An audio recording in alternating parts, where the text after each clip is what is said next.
서서 새긴 죽게 하는 율법 조문의 직분도 영광이 있어 이스라엘 자손들은 모세의 얼굴에 없어질 영광 때문에도 그 얼굴을 주목하지 못하였거든. 하물며 영의 직분은 더욱 영광이 있지 아니하겠느냐. 정죄의 직분도 영광이 있은즉 의의 직분은 영광이 더욱 넘치리라.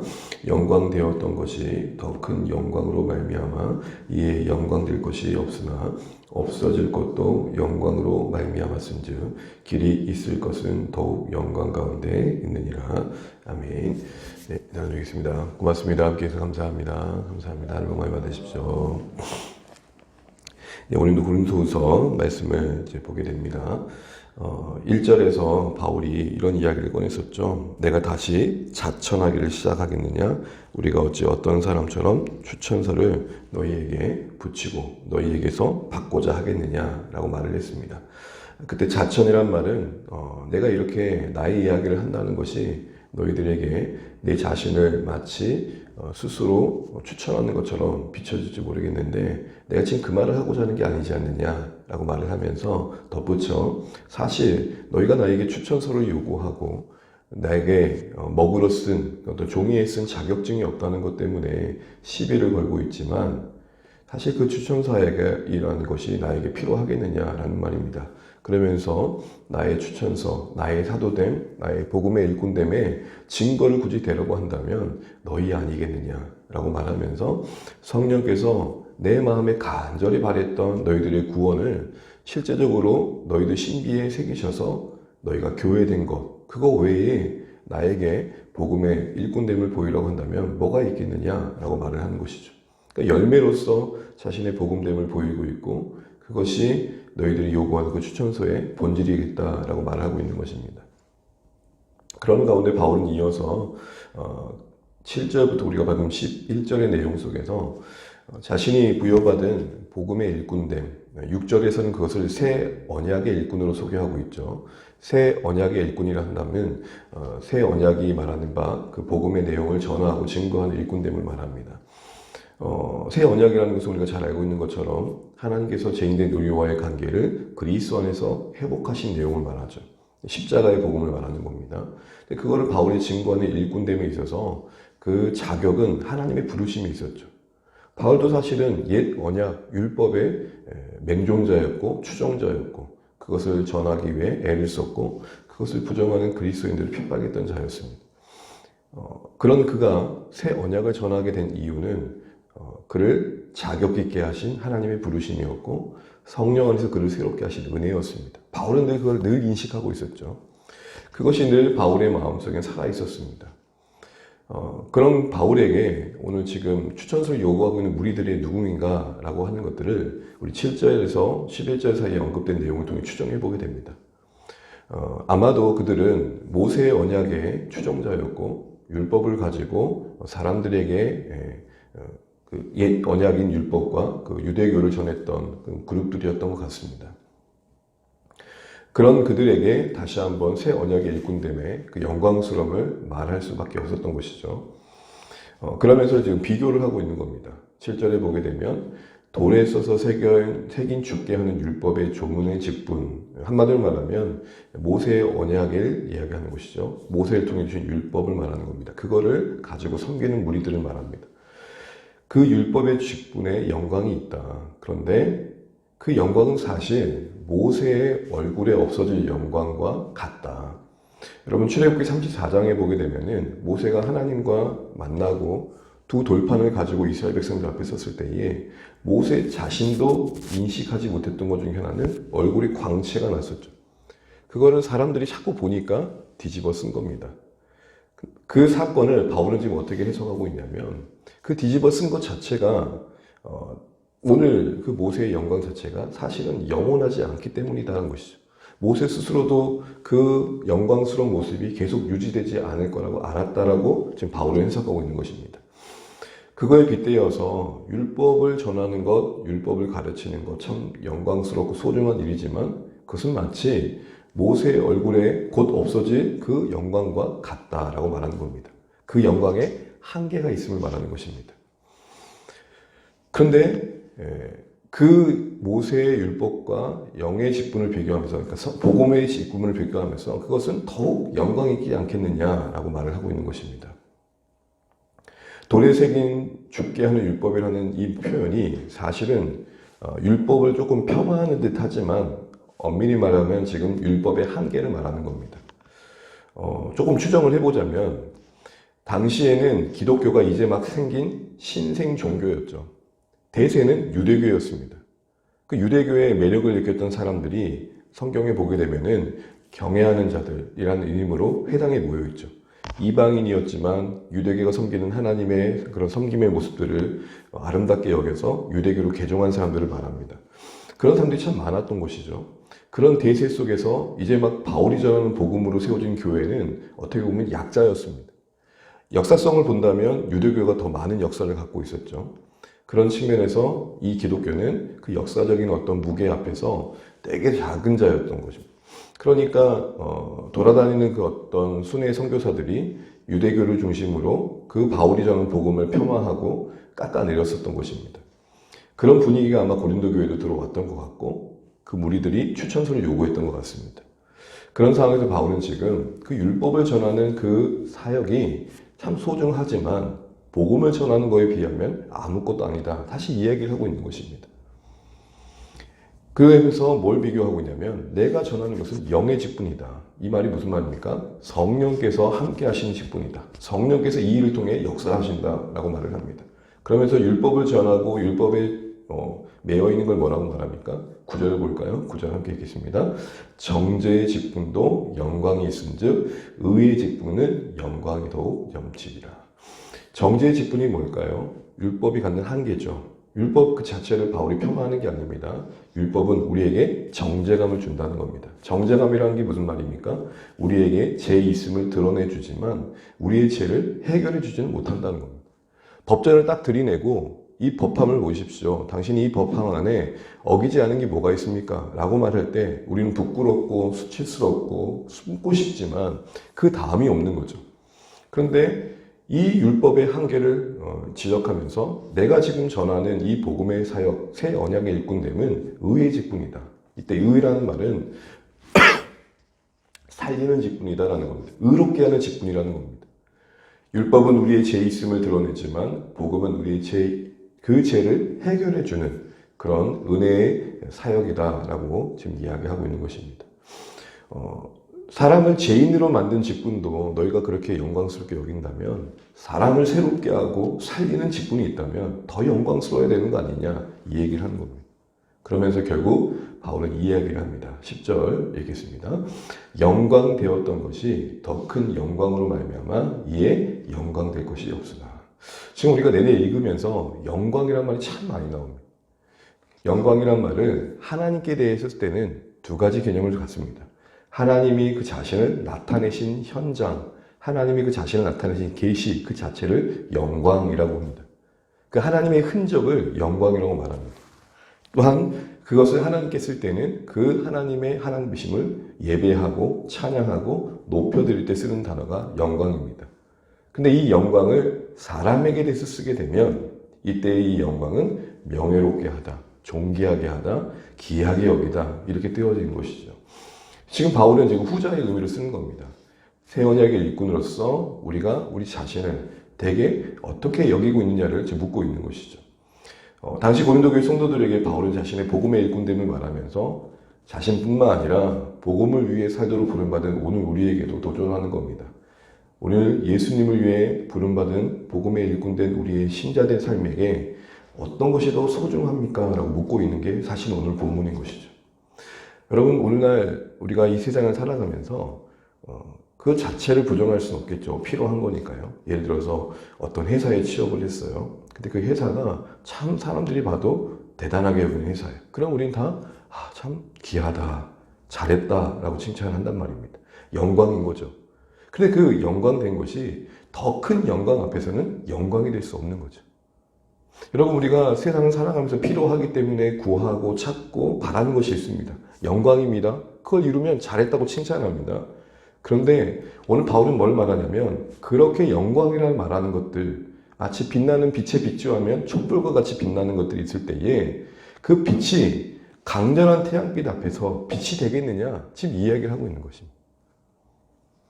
그러면서 11절에 같은 말을 다시 반복하면서 이렇게 말합니다. 없어지고도 영광으로 말미암은즉 길이 있을 것은 더욱 영광 가운데 있느니라. 바울이 자신의 복음의 일꾼됨을 영광이라고 말하는 것, 더 큰 영광이라고 말하는 것은 이 세상에 영광이란 많은 것들이 있지만 나름 빛난다고 할 만한 명예로운 것들이 있지만 복음의 사역만큼 명예롭고 빛나는 것이 없는 이유는 복음의 사역은 영원하기 때문이다 라고 말하고 있는 것입니다. 잠시 있다 없어질 것에 비하면 영원한 것은 더 빛날 수밖에 없는 게 당연하지 않겠느냐. 고린도 교회 당시 성도들에게는 모세의 언약을 주장하는 자들과의 비교 속에서 바울은 자신의 복음의 일꾼됨의 가치를 다시 한번 강조하고 있다면 오늘 우리에게는 이 말씀은 이렇게 적용되어야겠죠. 세상에서 영광이라고 여겨지는 것들 가운데 신자로서 나는 부름받은 것과 그 신자로서 부여된 복음의 사명을 비교해 볼 때 뭘 더 가장 영광스럽게 여기느냐는 것입니다. 그때 영광을 말할 때의 기준은 뭡니까? 잠시 있다 없어질 것과 영원히 있을 것들. 사랑하는 주 안의 가족 여러분, 우리는 어차피 있다 없어질 꽃과 같이 폈다 질 꽃과 같은 한계 있는 존재입니다. 이 작고 작은 인생 안에 영원한 복음을 담으셨다는 것만으로도 참 복된 것이다. 이걸 볼 줄 아는 안목이 바울이 자신은 새 언약의 일꾼됨을 인식하며 이 영광스러움을 보았듯 이 땅의 신자들이 회복해야 될 일입니다. 그래서 여러분, 교회가 가장 영광스럽게 여겨야 될 것은 주님을 몰랐던 인생이 주를 알게 되고 세례받고 이제 자신의 인생을 복음 위에 살겠다 고백하는 것과 비교할 수 있는 영광이 없음을 확신하는 것입니다. 우리가 자녀들을 위해 기도하면서 자녀들이 취업을 하고 어떤 세상에서의 역할들을 감당하는 것 영광입니다. 귀한 겁니다. 더 큰 영광이 있다는 것을 놓치지 않고 그 영광을 볼 줄 알아야 우리는 균형 있는 삶을 살 수 있다는 것이죠. 여러분, 정말 우리 스스로가 이 말을 하기 위해서 다시 한번 점검해야 될 게 뭡니까? 나는 내게 주어진 그 무엇보다, 나를 말하는 그 어떤 영광보다 복음을 위해 사는 이 삶 자체가 더 큰 영광인가? 이걸 다시 한번 바울의 오늘 권면 앞에서 돌아보게 되는 것이죠. 있다 없어질 것들이라는 것을 분명히 보고 가장 영원한 것은 영원한 그 복음을 위해 사는 삶이라는 확신이 우리에게 있는가? 이걸 좀 돌아볼 필요가 있다는 것입니다. 여러분 기억하십시오. 모세도 그 빛나는 영광이 훅 사라질까 두려워 수건을 썼다는 것입니다.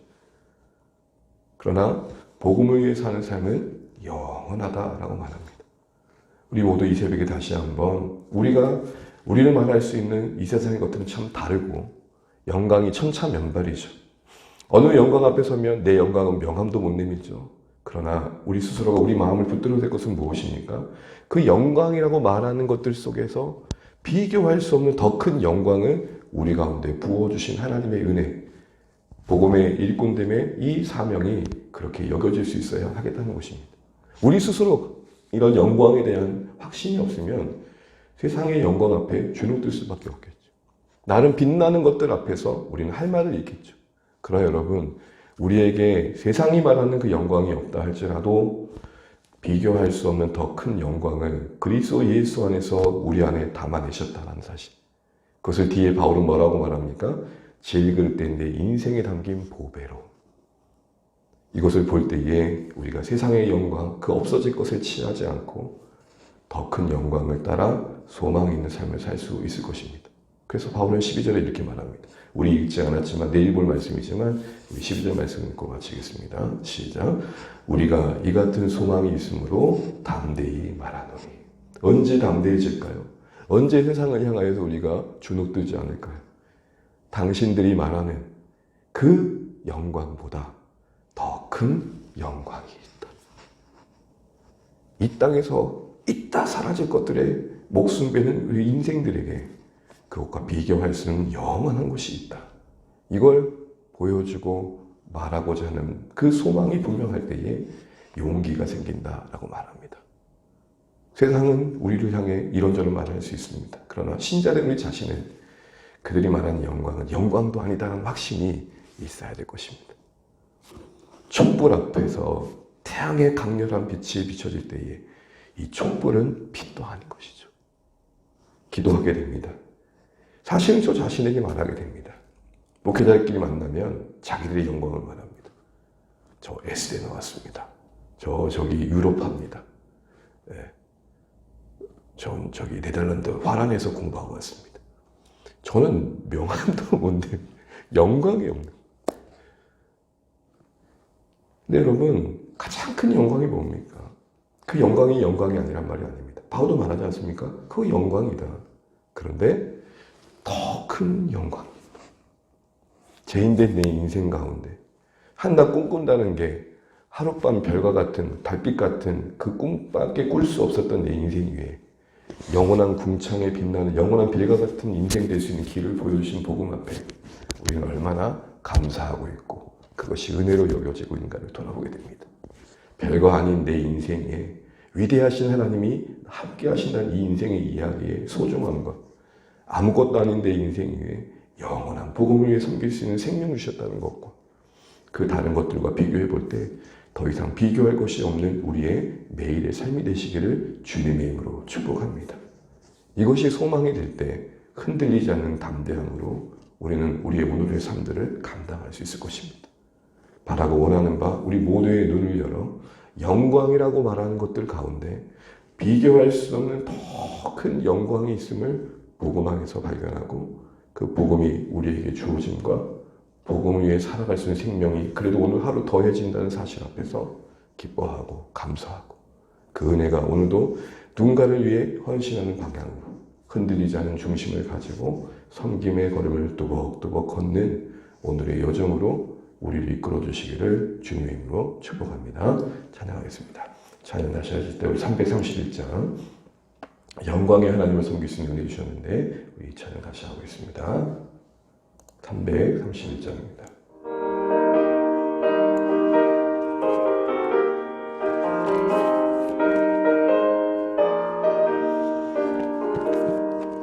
영광을 받으신 만유의 주여 우리가 명령을 따르리라 베푸신 은혜를 감사히 하고 진실한 마음으로 섬기겠네 그 주의 은혜 주시는 대로 영원히 받들어 섬기겠네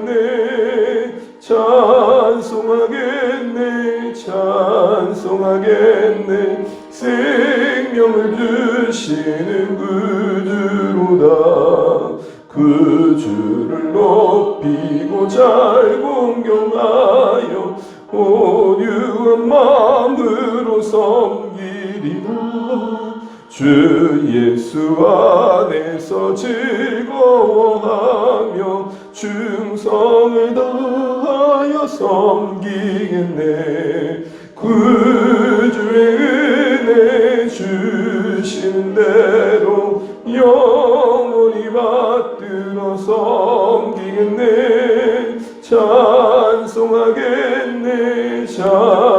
찬송하겠네 생명을 주시는 그 주로다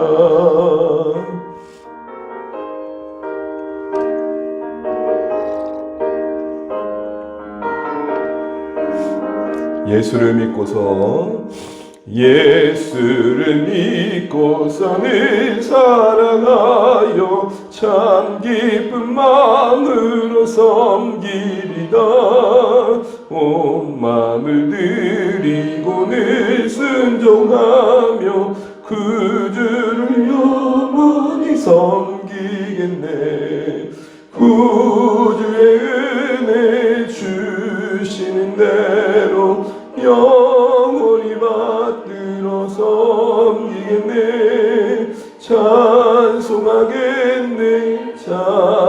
찬송하겠네 생명을 주시는 그 주로다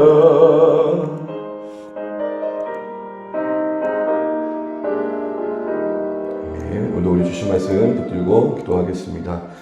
하루 동안 여러분도 말씀을 묵상하고 그 말씀과 함께 동행하는 하루 되기를 원합니다. 바울이 모세의 옛 언약의 영광을 주장하며 새 언약에 일꾼된 그 자신을 비방하는 자들에게 너희들이 그 영광이다. 그러나 비교할 수 없는 더 큰 영광이 복음 안에 있다. 말하며 그 자신의 사명을 더 기이 여기고 있는 고백을 우리가 들었습니다. 세상에서 영광이라는 것들이 참 많지만 비교할 수 없는 더 큰 영광을 질그릇된 우리 인생 안에 담으신 하나님의 은혜를 기억하면서 이것이 소망이 되어 흔들리지 않는 담대함으로 오늘 우리가 허락하신 삶을 살아갈 수 있도록 하나님께서 우리의 눈을 열어 더 큰 영광된 이 복음의 사명의 기함을 보게 해달라고 기도하시면 좋겠습니다. 교회를 위해서, 이 민족과 또 조국 교회를 위해서 또 애쓰며 수고하시는 선교지마다 그리고 하나님의 은혜가 긍휼이 필요한 전쟁과 아파하는 그 현장에 하나님의 긍휼과 은혜가 있도록 기도해 주시기 바랍니다. 우리들 또 각자의 기도 제목 가지시고 간절히 기도하시면 좋겠습니다. 기도하시겠습니다. 하나님의 은혜를 감사합니다. 오늘 우리에게 허락하신 한날 주님의 마음과 주의 뜻을 말씀하셔서 깨닫게 하신 것을 감사합니다.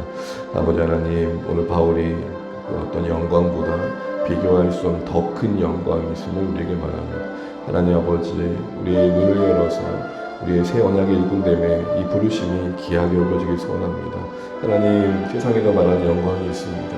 하나님, 그 영광보다 비교할 수 없는 더 큰 영광이 우리 안에 담겨 있음을 잊지 않게 도와주시고 이 소망이 우리를 담대하게 함을 기억하게 도와주셔서 아버지 하나님, 정말 우리의 눈에 복음을 위해 섬길 수 있는 것 자체만으로 소중하게 여기지는 은혜가 있기를 간절히 바라고 합니다. 영원하신 영광의 하나님을 위해 살아갈 수 있는 생명 주어진 것만으로 우리 기이 여길 수 있는 믿음을 주시고 이 영광의 직분을 잘 감당할 수 있도록 이 소망이 우리 가운데 세워질 수 있도록 도와주시옵소서. 하나님, 우리는 사람을 살리는 생명을 주신 직분입니다. 우리에게 하나님이 귀한 생명을 주셨는데 하나님 이 일이 우리에게 하나님 확신이 될 수 있도록 흔들리지 않는 소망이 될 수 있도록 하나님 도와주시옵소서. 하나님, 우리의 눈을 열어주십시오. 우리의 안목을 열어주십시오. 우리의 영혼을 열어주셔서 하나님, 잠시 있다 없어질 모세의 영광에 취하지 않게 도와주시고 하나님, 정말로 우리가 하나님의 은혜 안에서 붙들린 바 되어서 주님의 일을 이룰 수 있도록 은혜를 베풀어 주옵소서. 하나님, 채우신 교회를 붙들어 주십시오. 영혼을 위해 하나님 아버지 나라를 위해 수고하는 교회를 세워주게 도와주시고 말씀 안에 한뜻 떼어서 주님의 나라 이루어갈 수 있도록 역사하여 주시기를 간절히 바라고 합니다. 아버지 하나님, 우리 모두를 불쌍히 여겨주시고 하나님, 정말 우리가 살아가는 삶의 자리에 하나님의 은혜를 경험하게 도와주십시오. 소망의 하나님, 영광의 하나님을 우리가 주목할 수 있도록 도와주십시오. 아버지 하나님, 무엇보다도 우리에게 품게 하신 영혼들, 사랑하는 가족들이 돌아오는 보게 도와주시고 복음 안에서 이루어진 영광을 볼 수 있도록 우리 하나님 역사하여 주옵소서. 우리 안에 세상이 말한 영광보다 비교할 수 없는 더 큰 영광이 담기게 하여 주시옵소서. 영혼의 변화가 있게 하여 주시옵소서. 생명 얻음이 있게 도와주시옵소서. 구원의 기쁨과 감격이 우리 가운데 있게 도와주시고 하나님, 이 더 큰 영광이 온전한 그 영광으로 바라봐질 수 있도록 하나님, 우리 모두를 주장하여 주시옵소서. 하나님, 역사하여 주시옵소서. 하나님, 우리를 다스려 주시옵소서. 주님, 사랑하는 자녀 세대를 기억하여 주시고 아버지 하나님, 저희 또한 시험 기간 잘 감당할 수 있도록 도와주시고 저희 하나님을 위해 그 나라를 살고자 마음을 굳게 하여 주십시오. 하나님, 변하지 않을 같은 그들의 신경 속에 쌓여가는 하나님의 은혜가 있기를 소원합니다. 주를 경외하는 세대로 일어나게 도와주시옵소서.